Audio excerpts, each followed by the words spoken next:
Welcome to another edition of The Story Behind the Car, and this is a 2008 Pontiac Solstice.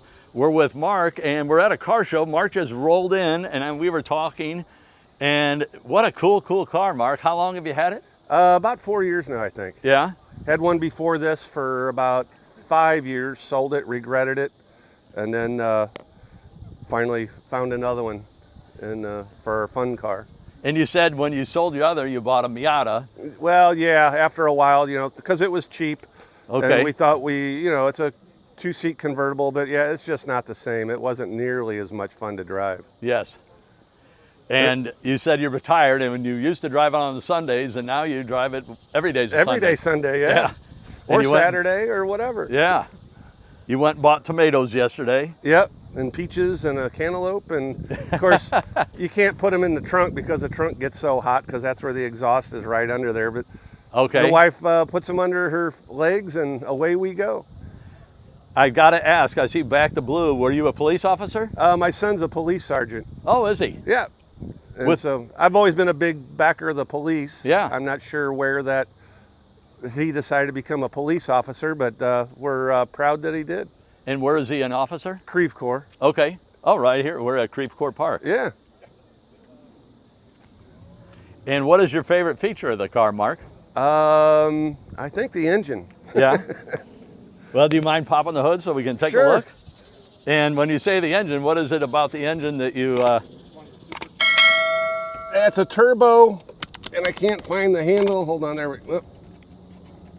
we go. It's a 2-liter turbo. Okay.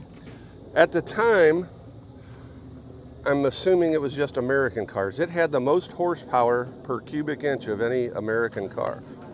And I have read, I don't know if it's legit, but I read that originally they were thinking of putting an LS in it. You can buy a conversion, actually. Yes. Or have it converted, or buy the kit to have it converted. Yeah, well, it's got a pretty stout rear end in it. Well, the gears are stout. The housing... Yeah, but it's no drive shaft. It's got, I guess, a torque tube or whatever. Okay. Yeah, and this, like I said, had a mild tune on it. I didn't want to get too crazy. Just a plug-in tune. The turbo spools up pretty quick. Yeah. And especially if you kind of, get it up in the higher revs, you get it spooled up a little bit already, and then away you go. Yeah. Yeah. Turbo's kind of fun. I kind of like that little bit of lag because it's it's almost like your 4 barrels kicking in. Yeah, kinda. yeah. Back in the day. Wait for the secondaries. I was at Family Arena, and they have those track days on Sunday. Yeah, those are fun to watch. And there was a guy that had a Solstice, and he had a LS in it. Oh wow! And it was he had a carbon fiber hardtop on it. Oh man! It was a cool car. I shot a video of it, but I don't think I spoke to him. I think I just shot the video. Yeah, that would be a lot to handle, but they sound good though. Yeah, yeah, with that much power and that little weight. Yeah, and it's but this isn't the lightest car in the world, but that engine really gets it going in a hurry. Yeah. They say factory it was like 0 to 60 was like 5.8 seconds. That was for the manual. The automatic's supposed to be about 1/10 of a second quicker. Okay. And that was with the factory up tune. I've probably got about 20 more horsepower than the factory up tune, so I'm hoping to get it close to 5 seconds. Yeah. I've never measured. I want to take it out to the drag strip and just see what it will do. And I'd love to do the autocross. That looks like a lot of fun, but yeah, man, it's hard on tires. Yes, it is. And I think they're 3,200, 3,500 pounds? Is that? I think it's a little bit less than that, right around 3, I think. A little less, a little more, depending. Because Corvettes weigh 36. Yeah. So. Well, that's fiberglass, so this is all steel. Yeah. Fiberglass weighs pretty heavy. Yeah. And can we see the trunk, what little is there, Mark? Sure, yeah. Let me get it open here. This, believe it or not, we've driven this to Florida twice, and you can see I never have the top up. Yeah. You learn to pack lightly. Yes. Of course, I had the part of the trunk from about to here, and the rest of the trunk was my wife's, and over there was some of her stuff. Yeah. Well, they give you a little bit of space. And we drove it most of the way down there with the top down because, it's a convertible. Why not? Yeah. Yeah. Yeah, toothbrush, deodorant, Yeah. bar of soap. Change your underwear and socks. You're good to go. Yeah, Oh, Florida swim trunks. yeah, And that's kind of another neat feature of the car, the clamshell.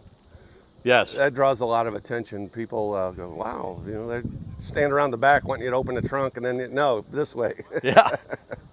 Yeah, they both open in the opposite direction Yeah. of what normal vehicle does. Unfortunately, they first had a glitch where you could open the trunk while you were moving. Oh, Which shit. And you still, even on a windy day, you want to, you know, make sure it doesn't go flinging back, because that would be an expensive repair. Yes. Don't need a rear spoiler though. That's one thing. Our old one had a little lip spoiler, and I've been looking for one, and I can't find one because I just think that kind of sets the back of the car off. Yeah. Get a little, well, yeah, it goes on top of that. Yeah, and I've been Then you'd be drilling. considering an aftermarket exhaust, you know, but How has the car changed your life since you've had it? just a lot of fun when we Yeah. want to go do something. You know, you're not really doing anything but driving, but you're just having fun. You know, Yeah. we've seen a lot of places we probably wouldn't have seen otherwise. We've driven it, man, all over. You know, within about a 200-mile radius of here, 150-mile radius of here. Yeah. We've been up to Amish country, up north of Columbia. We've been all over this part of Illinois, southern Illinois. We've driven it all the way up to Pittsfield, Yeah. come back across a bridge at Louisiana, and And that's so beautiful up there. oh yeah, I guess last summer we took it to Hannibal. It was Okay. just like we're out driving. It's like, let's go to Hannibal. What the Yeah. heck? We don't know where to be. Yeah. So yeah, stuff like that. It's just a lot of spontaneity. You can see a lot of fun things that you might not normally go see in my pickup. You know. Yeah. Of course, if it's down a gravel road, yeah. Yeah. Yep.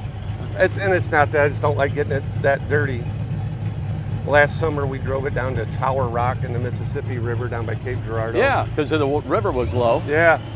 Man, it was dusty because that road was heavily traveled, you know, because of all the sightseers. And, Yeah. oh man, drove back with it. It was a little bit different color on the way home as it was on the way down there.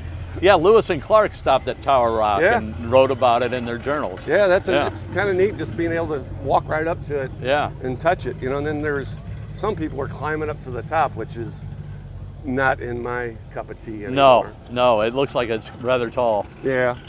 Well, So- thank you so much, Mark, and thank you for sharing your car and telling us the story behind it. Well, I enjoyed talking with you. Yeah, It's great. And what's the name of the website?